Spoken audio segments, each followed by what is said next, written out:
Welcome back to my channel.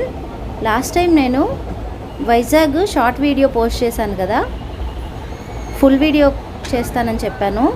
So ఇది full video post చేసేసానండి, మీరు కూడా చూసేయండి. నేను చెప్పినట్టు లాస్ట్ టైం చిన్న ఇంటర్వ్యూ కోసం వైజాగ్ అయితే స్టార్ట్ అయ్యాం మేము ట్రైన్లో. మేము అక్కడికి రీచ్ అయ్యేటప్పటికి ఎర్లీ మార్నింగ్ 4:48 అట్లా అయింది. లైక్ ఇది ఇంటర్వ్యూ లొకేషన్ దగ్గర నన్ను ఫోటో తీసింది మా మమ్మీ. నేను ఇంటర్వ్యూకి వెళ్ళిన టైంలో మమ్మీ డాడీ ఇట్లా ఒక హోటల్లో చిల్ అవుతున్నారు. ఆఫ్టర్ దట్ లంచ్ చేసేసుకొని మేము ఫ్రెష్ అయిపోయి కాసేపు రెస్ట్ తీసుకొని బీచ్కి అయితే స్టార్ట్ అయ్యాము. సో ఫైనల్లీ బీచ్ చూసారు కదా, లొకేషన్కి అయితే రీచ్ అయిపోయాము. చాలా బాగుందండి బీచ్ అయితే, చాలా నచ్చింది నాకు. లోకల్లో చాలాసార్లు బీచ్కి వెళ్ళాం కానీ ఈ ఫీల్ అయితే లేదు ఎప్పుడు, అంత బాగుండింది.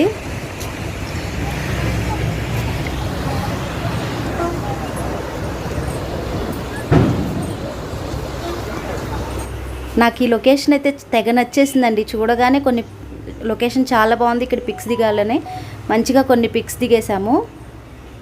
చూసారా మా డాడీ నేను అండ్ మమ్మీ డాడీ తోటి పిక్స్ అయితే చాలా బాగా వచ్చాయి. వాటర్ చూసారా ఎంత ఎంత బాగుందో, అసలు చాలా బాగా అనిపించిందండి. బీచ్ అయితే మూడ్ సెట్ అయిపోయింది అక్కడ, వదిలి రాబుద్ది కాలేదు చాలాసేపు. మమ్మీ డాడీ చూసారా కూల్గా ఎలా నించున్నారో. ఈ హోటల్ ఉండిందండి ఆపోజిట్లో, నాకు చాలా బాగా నచ్చింది. ఒక పిక్ దిగాలైతే ట్రై చేశాను, అంత బాగా రాలేదు. హోటల్ అయితే సూపర్ ఉండిందండి, ఫుల్ లగ్జరీ హోటల్. నైట్ అయ్యేసరికి ఇట్లా ఫ్లైట్స్ పైనుంచి ఇట్లా వెళ్ళిపోతుంటే నచ్చిందండి నాకు. ఇది మూన్ లైట్లో ఫైనల్గా. సో ఇలా నడిచింది మా వైజాగ్ ట్రిప్, చాలా బాగా అయింది. నాకైతే చాలా బాగా ఎంజాయ్ చేశాను. నచ్చితే లైక్ చేయండి, సబ్స్క్రైబ్ చేయండి.